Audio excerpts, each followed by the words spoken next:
This is a video playlist. This is the Dreams and Visions playlist. This is the vision of a scroll. I'm reading from Ezekiel chapter 2.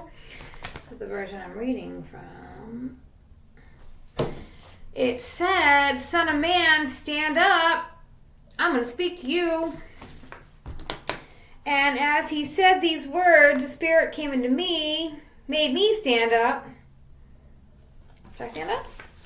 Why not? Okay. I heard him speak to me. He said, "Son of man, I am sending you to the rebels, to the Israelites who have turned against me. Till now, they and their ancestors have been in revolt against me. Their sons are defiant and obstinate. I am sending you to them to say, the Lord says this. Whether they listen or not, this set of rebels shall know that there is a prophet among them. And you, son of man, don't be afraid of them. Don't be afraid when they say, there are thorns all around you and scorpions under you. There is no need to be afraid, either of their words or of their looks, for they are a set of rebels. You must deliver my words to them, whether they listen or not, for they are a set of rebels. You, son of man, listen to the words that I say, and do not be a rebel like that rebellious set. Open your mouth and eat what I'm about to give you." I looked, and a hand was there, stretching out to me, holding a scroll. He unrolled the scroll in front of me, and it was written on the back and in the front. On it was written, lamentations, wailings, moanings. He said, "Son of man, eat what's given to you. Eat this scroll. Then go speak to the house of Israel." I opened my mouth. He gave me the scroll to eat, and he said, "Son of man, feed and be satisfied by the scroll that I'm giving you." I ate it, and it tasted sweet as honey. And he said, "Son of man, go to the house of Israel and tell them what I have said. You are not being sent to a nation that speaks a difficult foreign language. You're speaking to your people, the house of Israel.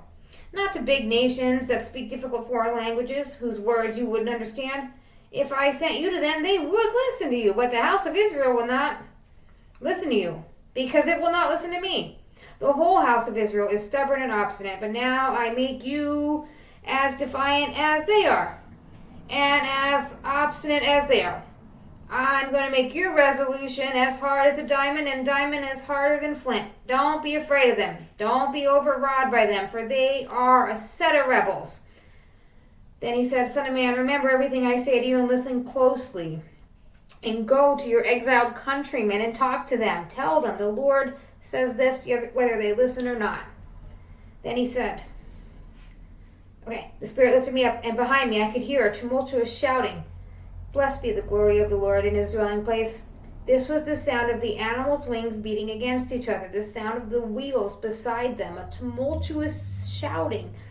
The Spirit lifted me up and took me. My heart as I went overflowed with bitterness and anger. The hand of the Lord lay heavy on me. I came to Tel Aviv and to the exiles beside the river Chebar, where they were living, and I stayed with them for 7 days, like a man stunned. And after 7 days, the word of the Lord was addressed to me as follows: "Son of man, I have appointed you as a sentry to the house of Israel. Whenever you hear a word from me, warn them in my name. If I say to the wicked man, you're to die, and you don't warn him, and if you don't speak warn to him to renounce his evil ways so that he lives, then he's going to die. But I'm going to hold you responsible for his death.